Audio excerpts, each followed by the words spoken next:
Blog Talk Radio. Welcome to Voices for Change 2.0, the only podcast that focuses on mental health while mixing in movies, music, books, sports, and pop culture. Here are your hosts, Rebecca and Joe Lombardo.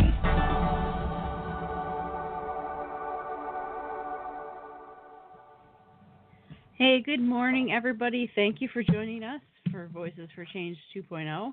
We are really glad to have you with us today. Yeah, thanks for tuning in. It's definitely full-blown December out there this time around, and I'm in my happy place about it, but that's just me. Yes, that is just you.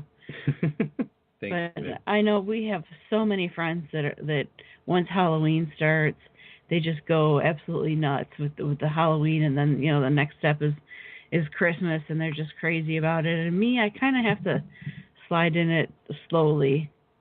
I have to kind of get myself ready for whatever's happening. Yeah, it's you have to kind of mellow into it sometimes. Mm-hmm. It's an acquired taste, I think.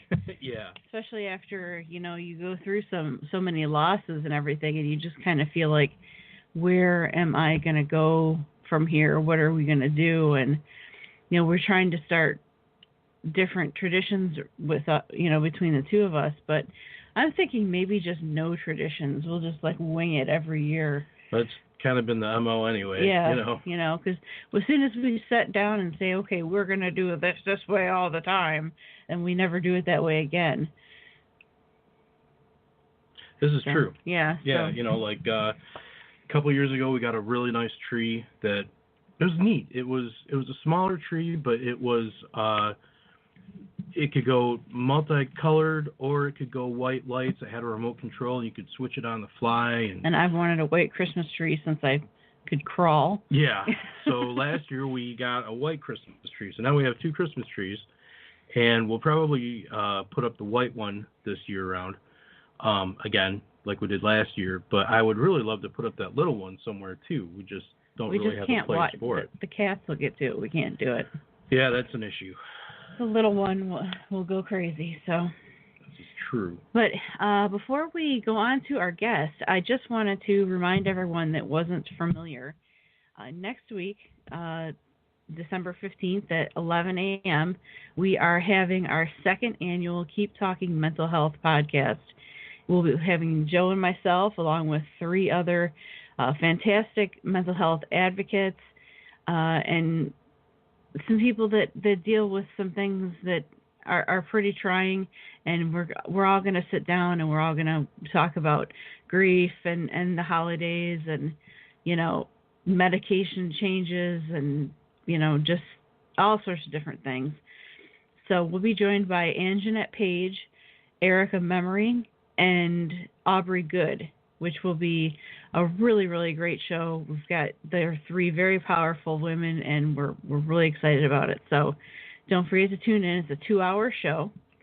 So it will be 11 a.m. until 1 p.m. So yep. Any questions, just find me on Twitter, and I'll fill you in. Yes, and if you have any questions for our guests when we have our show next week, by all means, message us, message back, or message myself, and we would be more than happy to pass them on in the show. For sure.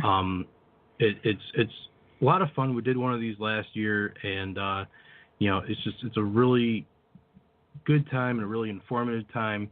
And all three ladies are just a blast, and we're looking forward to getting them all on the line at the same time. And me. And what? And me. Oh, of course, and you. You and your little harem. Yeah, me and my little harem. So. All right, so for today we've got a great show in store for you. This is our guest's second appearance on our show, so he's creeping up behind Rudy as to people that have been on the most. Yep. Rudy and Sapphire Rain. Yep. But we're glad to have him. He is an advocate, and he's in the process of writing a book. He's has his own podcast as well that he's here to talk a little bit about. And for the life of me, I can't remember how to pronounce it. It's kind of fancy, so we're going to have him pronounce it for me. So, at any rate, welcome to the show, James Prescott. Hello. Yeah. Thanks for the welcome, and nice to be here, Rebecca and Joe. Thanks. Nice to have you back. Yeah, and my podcast is called Poema, and it's spelt poem with an A on the end, by the way, just to clarify that. So write poem and then put an A on the end of it, and that's what my podcast is called. But no, it's great to be back on this show. It's always a privilege to be here. Well, we're happy to have you back. How have you been? What's been going on with you? Wow, how have I been? Crikey. I could spend hours talking about how have I been. Well, right now I'm in the process of moving house, and oh wow! So I'm busy boxing lots of things up, and dealing with solicitors and things, and so all of that's kind of happening, and I have to have that all done before Christmas, so it's a little bit stressful, and work stressful as well. So it's kind of a stressful period, but I do know that it's going to be over soon. So, this year has been kind of a strange year for me because my niece was born, which was amazing, but there's been a lot of stress as well, and so it's kind of been a up and down year, yeah, exactly. Yes. Yeah, we know how you feel, believe me. Yeah, for sure. Moving, that's exciting. Moving sucks, but it's always exciting to have a fresh start in a new place. It gives you a new perspective on life.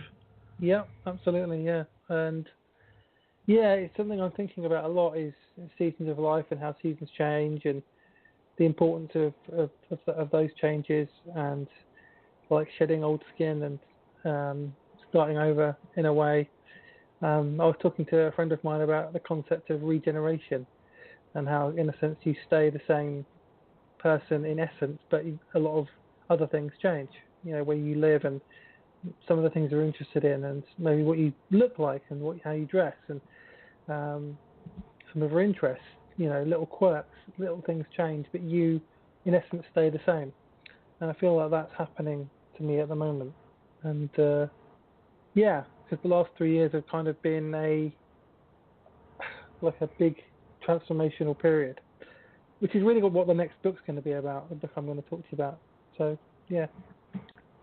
So how are you handling all of these changes with your mental health? Yeah. That's a loaded question, eh? Yeah, absolutely. You don't hold any punches. It has been difficult, but I've been busy. I think one of the things I've noticed when you're busy, like I'm busy with work, and then I come home and I'm busy packing, and I've got so much going on that I don't almost have time to stop. So I'm kind of on the go, so I don't have time to kind of sit and reflect and kind of get and allow myself to feel my emotions. So I guess I've probably been quite stressed out, and I've only just noticed that recently.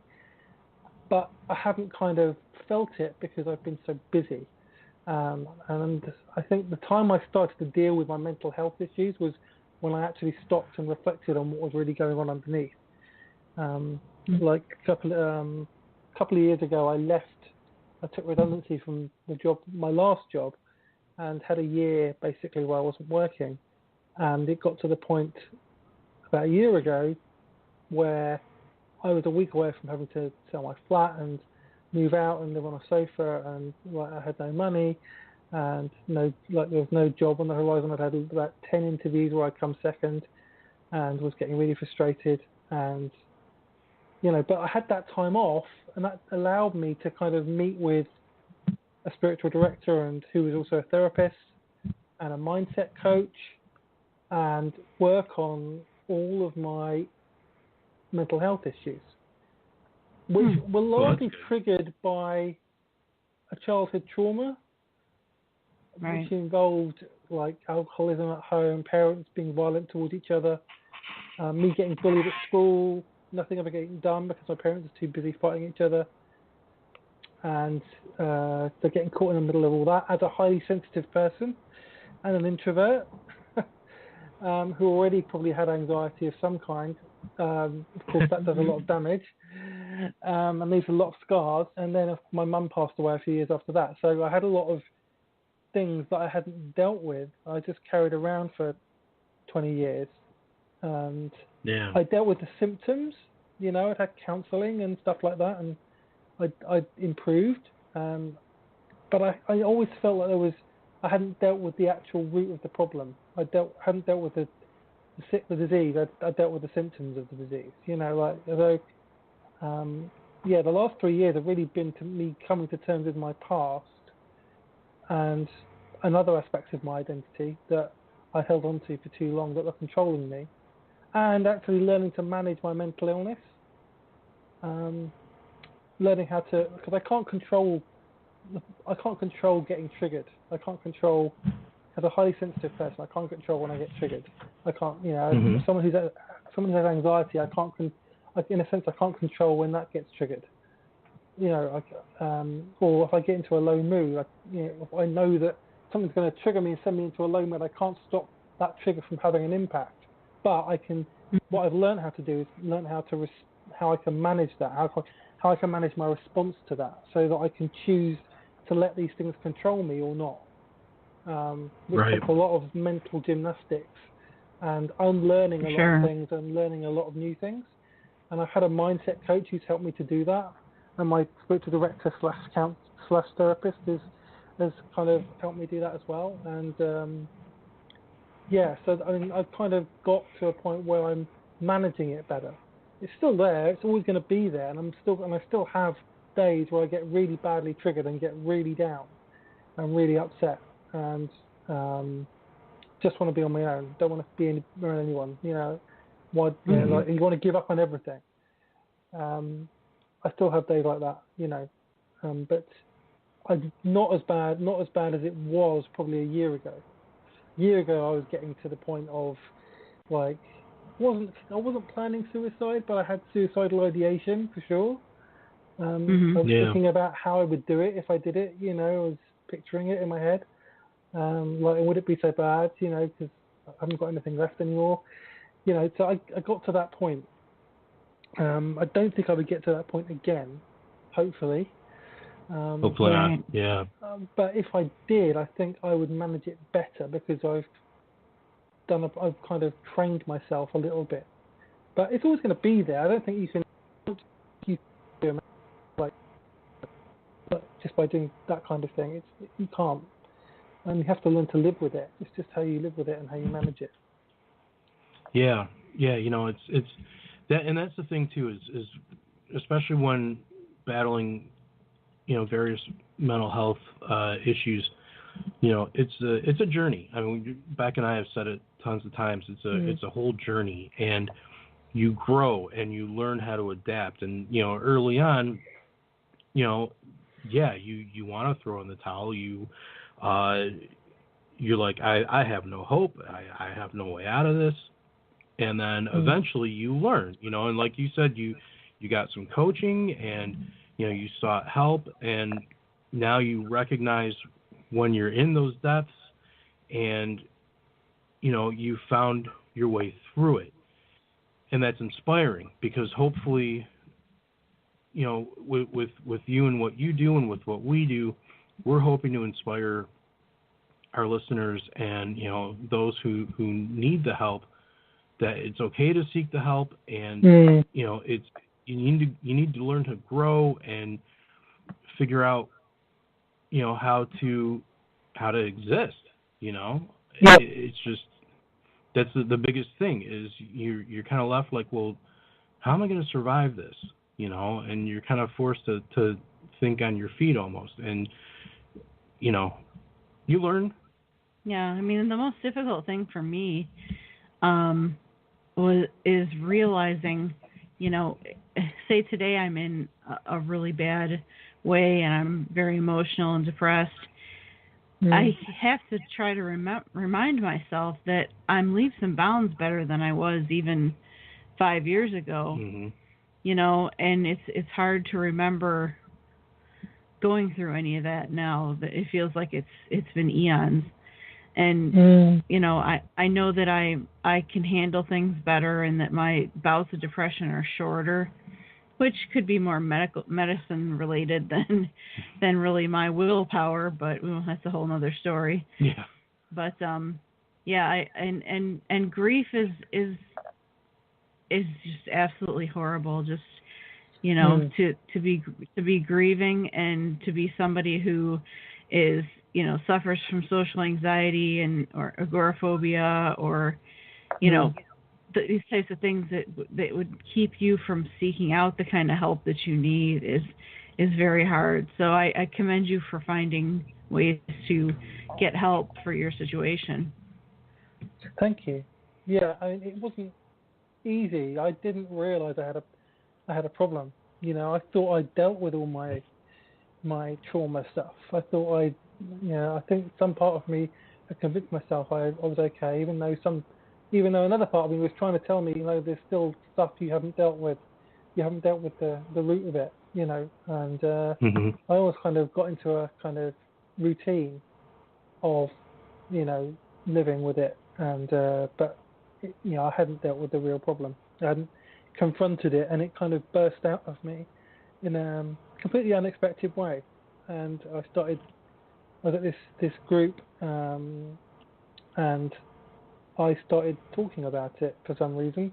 I don't remember what the group was talking about. I don't remember what topic was talking about. I don't know. But I remember sitting on a sofa and suddenly feeling like I was pinned to the sofa because all this stuff was just coming out, like almost from my subconscious. Like, and it was coming out of my mouth. It was something was physically coming out of my body. It was like, yeah, this wound that had been there for ages was suddenly being opened up. Yeah. And I had to decide whether to go to that place and deal with that stuff, which would probably mean going to a darker place in the meantime, or I could just ignore it and go on with my life. And I knew that I had to go there, and I knew that what would happen if I did go there, I knew it would be darker. I knew I'd probably have a lower mood and more anxiety and be a bit more depressed and have some dark days. But I also knew that was the only way I was going to confront this stuff, was actually facing up to, you know, the trauma that I went through and how it impacted me and who I was, rather than just stressing over it. And you know what that is, James? That's courage. That's absolutely courage. Knowing that by confronting what you were going through was going to bring you to that dark place, and having the strength of will to push through it, you know, just for your own best interest, versus, you know, running on autopilot and shoving it down and everything. That's courage, my friend. Kudos to you. Thank you. You know, it's absolutely something to be proud of. Yeah, it's hard, you know, and when you're dealing with emotional things, and I know this because I know that you're, you know, a highly sensitive person. Rebecca's a highly sensitive person. You guys feel your emotions a lot stronger than maybe the next person does. Being able to confront things and push through it, that takes a strength that, you know, people that don't wrestle with mental illness, they don't understand that. You know, they don't understand that it's a battle just to wake up every day. You know. Yeah. To get out of bed and get one or two things done is, you know, it takes all day for me at times. You know, to actually get up and, you know, maybe I'll vacuum or clean part of the kitchen and then I'm just done. You know, then I got to go lie down, and I can't seem to get out of this funk that I've been in for like a year now. So, I'm trying a new medications and things like that, and hopefully that's going to solve that problem. But where do you find inspiration when you're struggling? Oh, that's a good question. Wow. I think I've got other friends who I've discovered a whole community online of people who struggle with mental illness. Aren't they great? And yeah, they are like you, both of you. And, I mean, like, Our Twitter family. I didn't have that before, and I think that started by me simply just like speaking out, like saying something on social media, like, this is what I'm going through, can you give me some prayer or support or whatever. And I connected with one person, Sarah Fader. I connected with her. She was the first person I connected with, and then from her I connected with a whole bunch of other people, including yourself. And yeah, it was like suddenly I had all these people who were like, "Oh, it's okay. I can talk about this, and like I can experience this, and I don't feel like a weirdo or like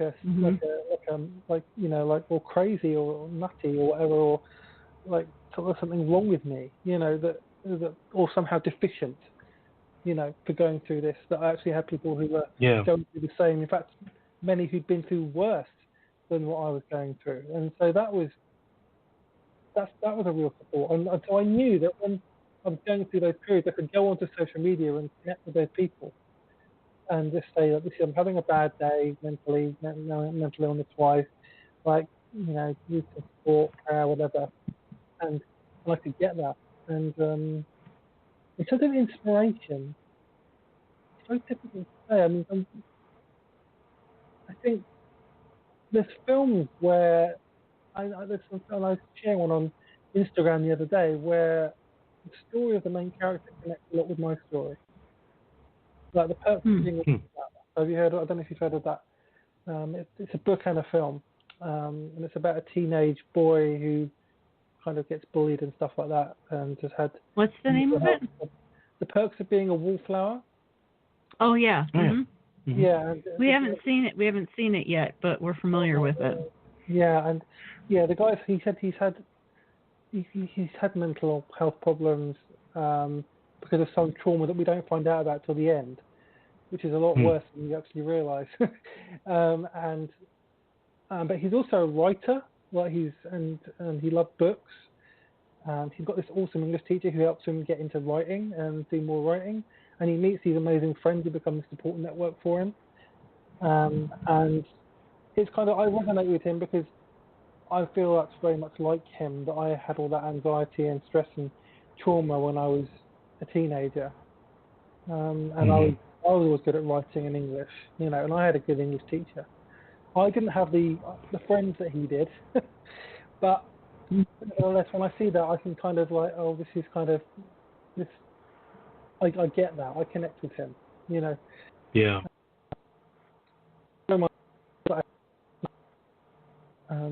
Which is another good thing, One thing that's really inspired me has been recording a lot of podcasts for my own podcast and for other people like you, and radio shows where I've been able to talk about mental illness and being highly sensitive and anxiety and how it impacts your life and how to deal with trauma. I've been able to share all of that and share my story with people and help people with my own, using my own story, which I never planned on at all, and I've contributed to like books. I reckon there was a book that came out recently called Whispers in the Pew, which was stories of mental illness in the church, and I wrote something for that. And it's a really great book, actually. Lots of different stories in there, how the church has dealt with mental illness in a bad way and in a good way, and how it can improve. And so I contributed to that. Well, so creativity is kind of a way out for me, I guess. It's kind of writing has been really helpful, because writing this stuff out, has been helpful. I've written tons of rough material in the last 3 years, because I thought, well, one day this might make it into a book, and also it's good to write it out anyway because it's quite therapeutic to write. So I just loads and loads of material that I've got in job on file, which will probably make its way into my book somehow. But it's kind of a reflection of where I was at that moment. It was actually, the purpose of writing was really to be therapeutic rather than to share it with anybody, because I haven't shared any of that with anybody yet. So Right. yeah, that was thing too with her book was, it was started out as a form of therapy for her, just trying to get these thoughts and feelings off of her chest and trying to find a voice. Yeah. Hey James, we're gonna take a minute and take a quick break. We're gonna be listening to Fire to the Rain by Damien Escobar, and we will catch everybody on the other side of it. And when we come back, we're going to talk more about your book and your podcast.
Hey, welcome back to Voices for Change 2.0. I'm Joe. She's Rebecca.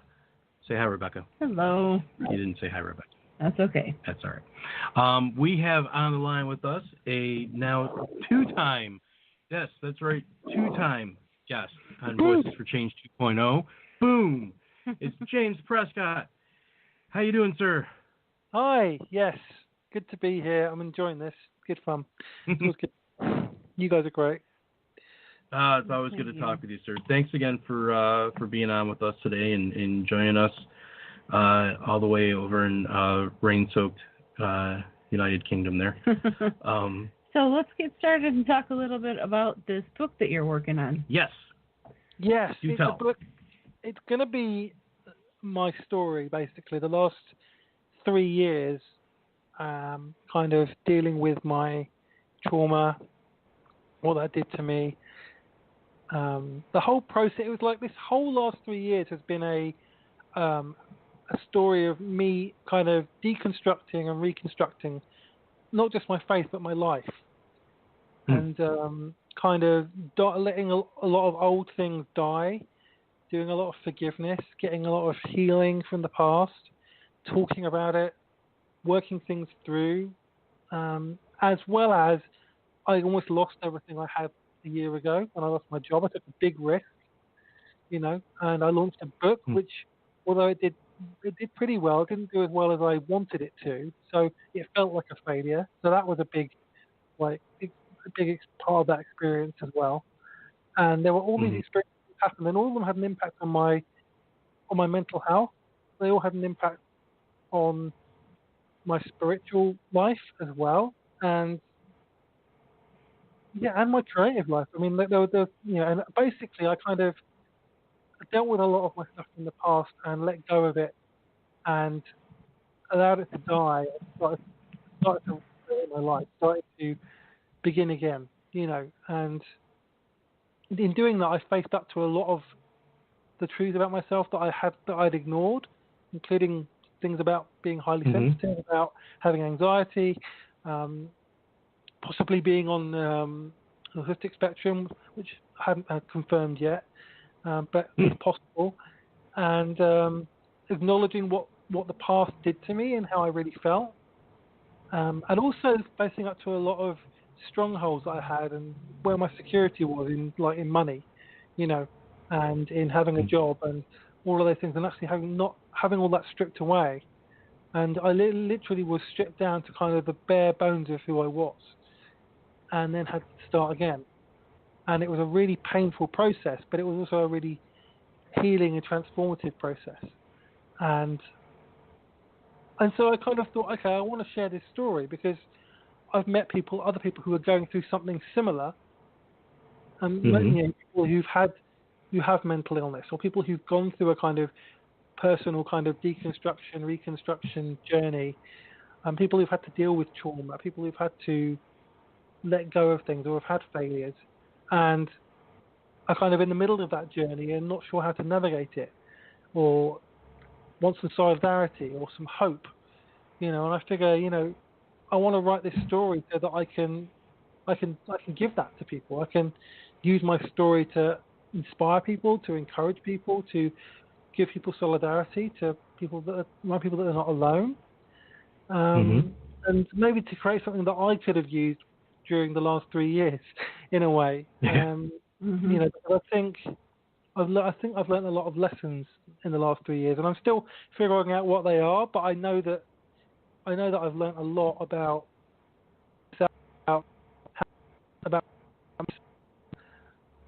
who I am and what I believe, even, and what I care about, and the kind of person that I actually am. And so many different areas of my life, so many different beliefs, memories, all of that. I just suddenly were all confronted. I was confronted with them. It was like my whole life was deconstructed and reconstructed, and is being reconstructed. And that's kind of what the book's going to be about. I'm still kind of finalizing things. Right. As to what the arc of the book is and how we're gonna do it, but I think that's what it's going to be, and I'm looking forward to working on it. Yeah. What's the title, or is it one of the details that you're still sorting? That's the things I'm still sorting. But although I'm thinking about something to do with regeneration or reconstructing my life, something around that, and okay, or kind of walking. Another idea I told was underneath the clouds, because at the beginning of this process, I had a picture of me at the top of a mountain with God, and him telling me I needed to go down to the valley underneath the clouds where it was dark, and I didn't know what was down there and where a lot of my demons were and stuff, and I had to go and face that, and that was the choice I had to make. So that's another possible title. I like that one. Yeah, I kind of like that too. I'm quite fond of that because it it kind of feels like I actually wrote a blog post recently about part of my journey, which had a similar title and a similar theme, and I was like, this would be good for a book, So that maybe it depends, There's lots of different possibilities, but that's going to be the general theme of the book. And it's I've got a lot of material for it already. It's just now the process of turning that into something. That's, I don't know when that will come out, but I have got people who said they're going to publish it for me. So that's exciting as well. Yeah. Very cool. That is exciting. It sounds like it's going to be a good read, and we wish you all the best with it. Yeah, it sounds like it'll be very inspirational, and that's. Yeah. I think it's great. I think it's absolutely great that you're getting it out there.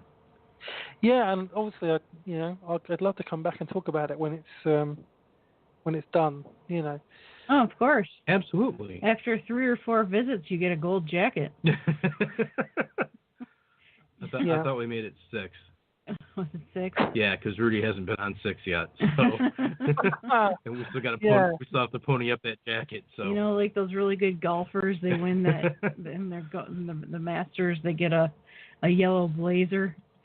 Well, we're thinking about having some made for our recurring guests. Yep, they do the same thing with Saturday Night Live. Yeah. Yeah. So. Okay, I'll refer to Saturday Night Live from now on. Yeah, because that's more in our wheelhouse than golf. I love Saturday Night Live. Oh, I love it. Really do. Yeah, a lot easier to deal with than trying to figure out golf. That's Isn't for sure. Tom Hanks the one who's been on there the most, or is it Steve Martin? I think it's both of them. Oh. I think Hanks might have him edged out slightly, but Hanks has been on there a lot. Yeah. So. Anyway, back on track here. Yeah. So, we kind of diverged there, didn't we? Yeah. Why don't you tell us a little bit about your podcast? Yes. Yeah, my podcast, I've been doing it for about 3.5 years. When I started it was called James Talks, because I couldn't think of another name, basically. And then I kind of changed it because I thought I'd rather have a title which is not about me, but is more about the kind of themes that I'm looking at in the podcast. So I found this word in scripture, which was poema, which is it's when there's a part in scripture which talks about us being God's workmanship, and so God's masterpiece. So it's like a word about identity, a word about creativity, a word about spirituality, and those are the kind of topics that I kind of cover in my show. So I thought, okay, I'll use that. So it's poema, like Poema. That's my podcast, and I have a lot of guests on. Becca's been on a couple of times, and I've had a lot of this year in particular. I've had a lot of guests coming on with talking about mental illness, talking about being highly sensitive, talking about mental illness in the church, because that's something that I care about, and so that's kind of what I do, and I love it. I absolutely love it. Yeah. When is it on? What, the podcast?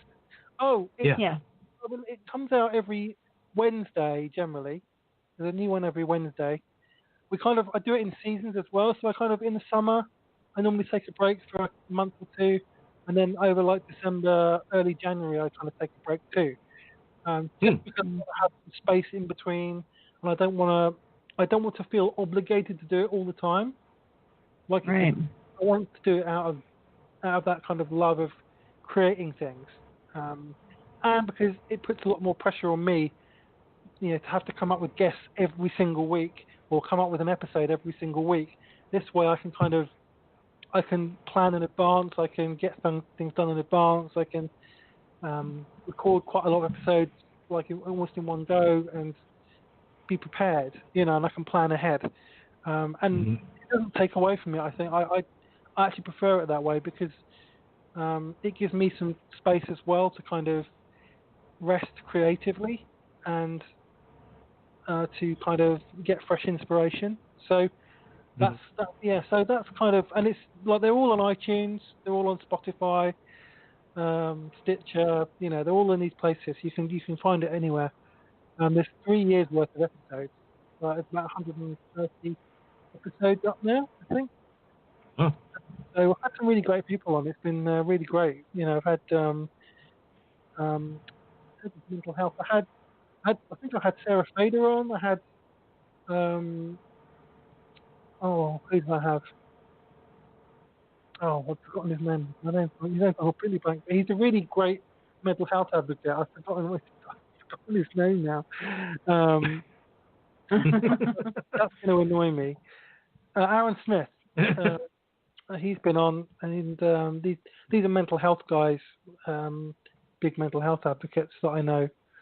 And Becca's been on, obviously. And I've had a lot of spiritual leaders and authors on as well, people like Rob Bell and Pete Rollins and other, kind of more spiritual leaders. And I've had LGBT activists on as well, people like Vicky Beeching and Brandon Robertson, who do a lot of LGBT activism, because that's another cause that I'm passionate about.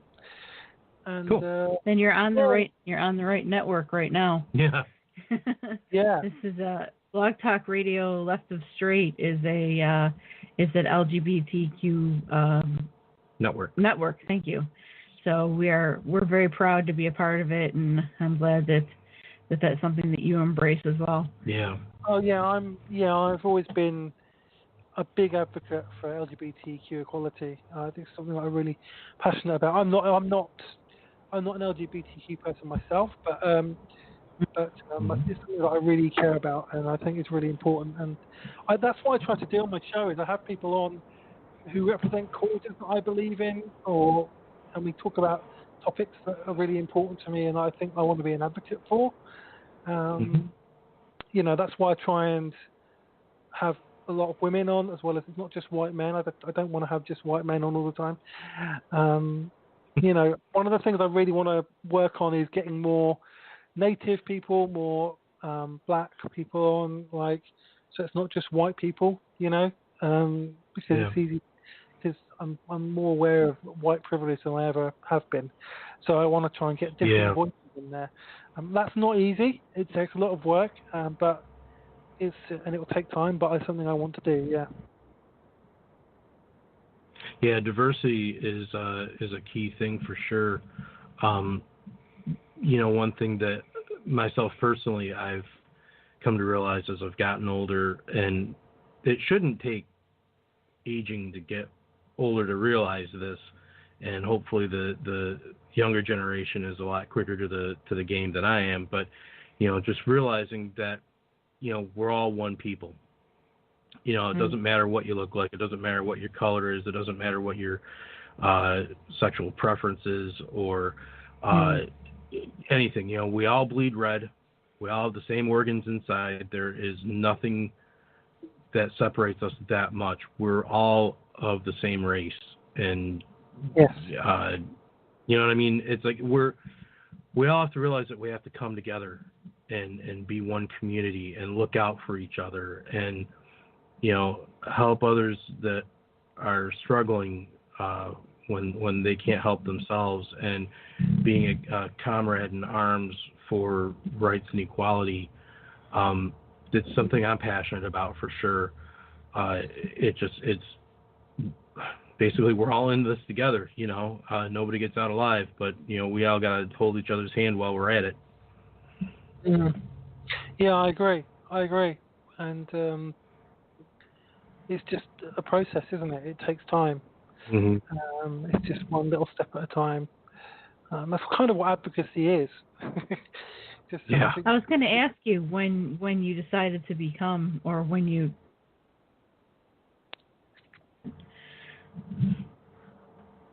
Good questions, babe. Sorry, I missed that question. Oh, I'm sorry. It was when did you decide that you wanted to be an advocate? Oh, I know, that's the funny thing. I didn't sit down and make a conscious decision to I'm going to be an advocate for this, that, and the other. I think it's just in my nature to be an advocate. I think it's just part of who I am. when I get passionate about a cause, I want to talk about it and I want to spread awareness about it, and I want to talk and I want people to help people understand it better. You know, like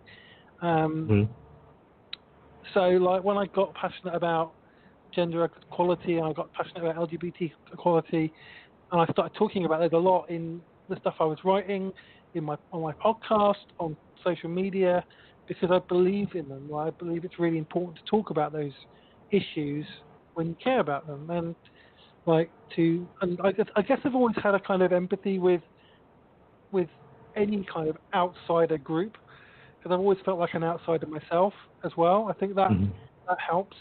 And the mental health thing was weird because I think I stumbled into that because I started talking about it on my blog and on my podcast and on social media and connecting with people, and suddenly people wanted to talk to me about mental illness and share my story, and kind of by accident. But I really love that I get to do it because I get to help other people who have been through what I've been through or are going through what I went through, or worse even, you know, and I can actually make a positive impact, you know, and you know that's quite a privilege, you know, and I'm kind of glad I didn't seek it out, because I think sometimes when we seek out to do things, our ego can get involved, and I wouldn't have wanted that with this, especially this. I kind of just cared about it and just took a stand on it publicly, and then people started to connect and people started to listen, and that was really quite humbling, but privilege, you know, and a responsibility as well. Yeah, it's when you feel passionate about a cause, regardless of the cause, it's almost like, you know, you become an advocate not on your own conscious decision to do it, but it's a compulsion. You know, you need to talk about it. You know, you need to get the word out. You need to tell other people. I completely get that. You know, it's this thing. You know, you're like, I have to tell people about this. You know, I get that. Yeah, that's kind of what it was. It's like, I have to talk about this. I have to. People need to know about this, and they need to understand it better. And this is really important, you know. And yeah. So, what advice do you have for someone that is currently struggling or has been newly diagnosed? Do you have any words of wisdom for someone in that position? I think it's really important to get support, like a therapist, someone you can talk to, a safe space. It's important to have a safe space where you can talk about what you're experiencing without any fear. And that includes therapy, and I think that also includes finding community somewhere, finding a group of people, whether it's online or it's actually in person. Both is preferable, rather than.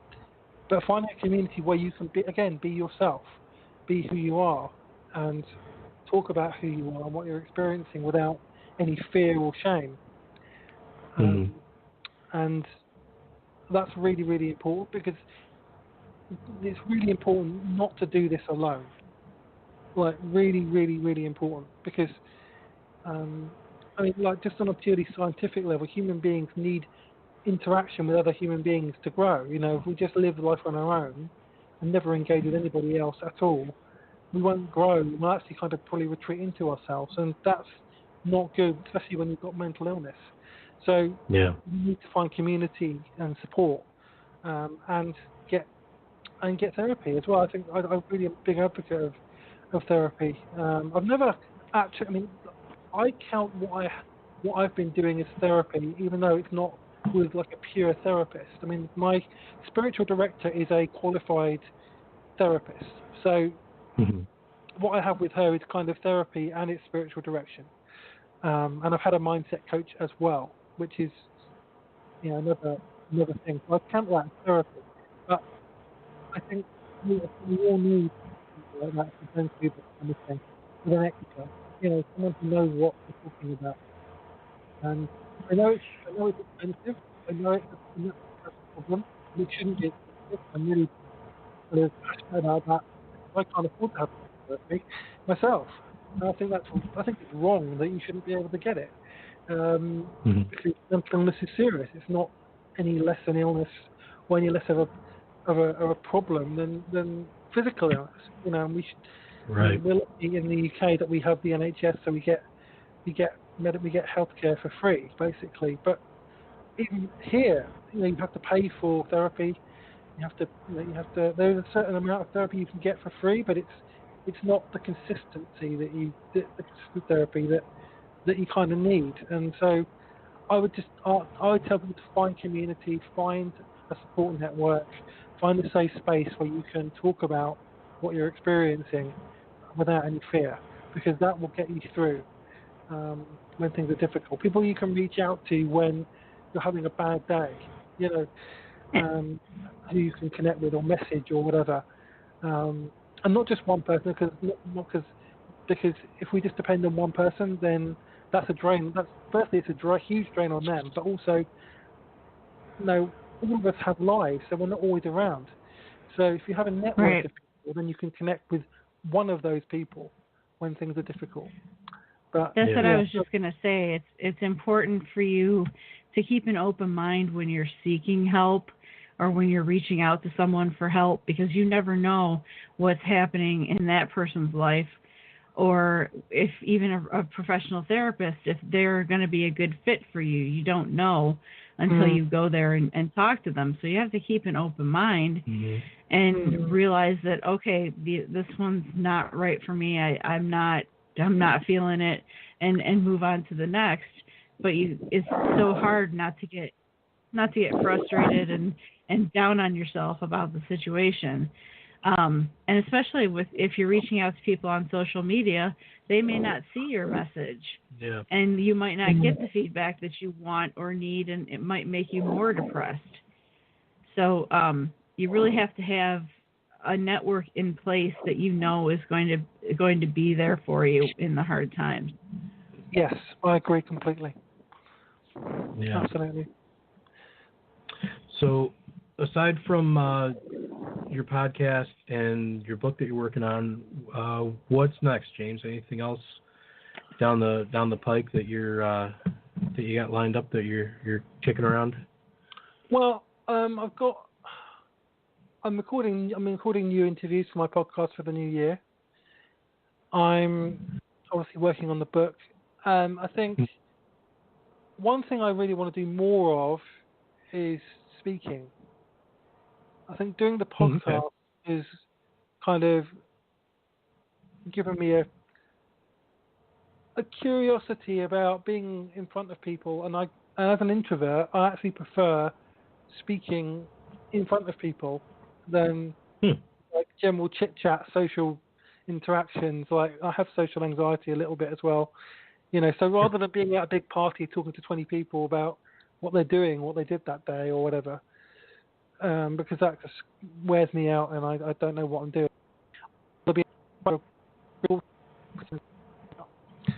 And there could be some opportunities that come up next year. I'm kind of talking to people about those now and seeing what they are. So that's something that I want to explore, and I don't know whether it will happen. It may not happen at all, but it's something that I'd like to explore a bit more, because doing a podcast is good. I think it's helped me to develop my conversation skills, actually, because being an introvert, I wasn't so good at conversation before. Right. I'm also better at being interviewed now that I do a podcast as well. But I think it's also given me an enjoyment of speaking about things that I care about, and so I kind of want to follow that and see where that goes. Very exciting. Yeah, well, tell us how folks can get a hold of you on social media. We're going to have to wrap up soon, but let us know about your social media links. Yeah, on social media, on Twitter, I'm at James Prescott 77. 2 T's. Yes, PRESCOTT. So at James Prescott 77. That's my Twitter handle. That's also my Instagram handle as well. Okay. On Facebook, I think I'm James Prescott Writer. I think that's what it is. I always forget. I think it is James Prescott Writer. Yes, James Prescott Writer on Facebook. Yeah, that's what my notes say. And there's also a page for the Poema Podcast. Poema Podcast has its own Twitter account, which is @Poema Podcast. You can find my work at jamesprescott.co.uk. And the podcast is on iTunes, it's on Spotify, it's on anywhere you get podcasts, basically. And it's also on Podbean at jamesprescott.podbean.com. And if you want to read my last book is on Amazon. It's called Mosaic of Grace, and it's on Amazon. You can get that. It's a book about grace and what that is and what it means for us and how it's important for transformation and healing and things like that. So that's kind of my work. I do connect with me on social media because I will reply. I love talking to people on social media and making new friends. So, yeah. Right. Alrighty. Well, thank you so much for being on with us, James. That flew by. Yeah, it did, and it was it was a great conversation. And by all means, once the book is out, let us know so we can get you back on. And thank you. Stay on the line, and so we can say a proper goodbye. Absolutely. And this is you're going to be listening to "If I Could" by James Cobb. We will see you guys next week for our big, huge extravaganza, bunch of people show. Have a great weekend, everybody. Thanks.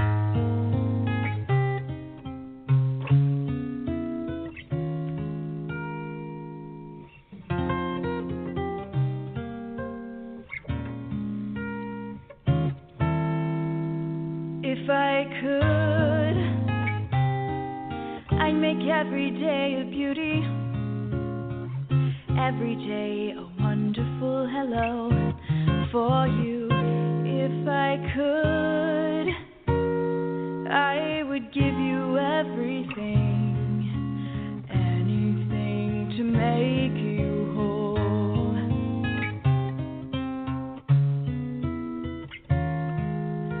If I could, I would wash away the tears of all your sorrows and make them disappear. If you would just allow me in your heart, and you'll know what love can be. Now the world can make you feel happy, or the world can make you feel alone.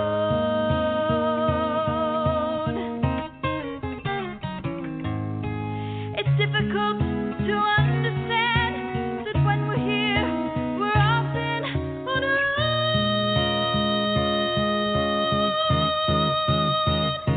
If I could, I would find a way to tell you how important that you really are. You see, you'll always be that breath of spring. That's why people love you so. I can't believe it's true that I'm talking to you. You're making me feel this alive. Wish everyone could know you, no doubt in my mind. They'd be better if they do. If I could, I'd make every day a happy day, every day so beautiful, you know, that if you would let me kindle in your heart, let me stoke the fire that feeds your soul. I can't believe it's true that as I'm talking to you, you're making me feel this alive. Wish everyone could know you, no doubt in my mind. They'd be better if they do. I could, I'd make every day a beauty, every day a wonderful hello for you. If I could, I would give you everything, anything to make you whole. If I could, you know I would. If I could.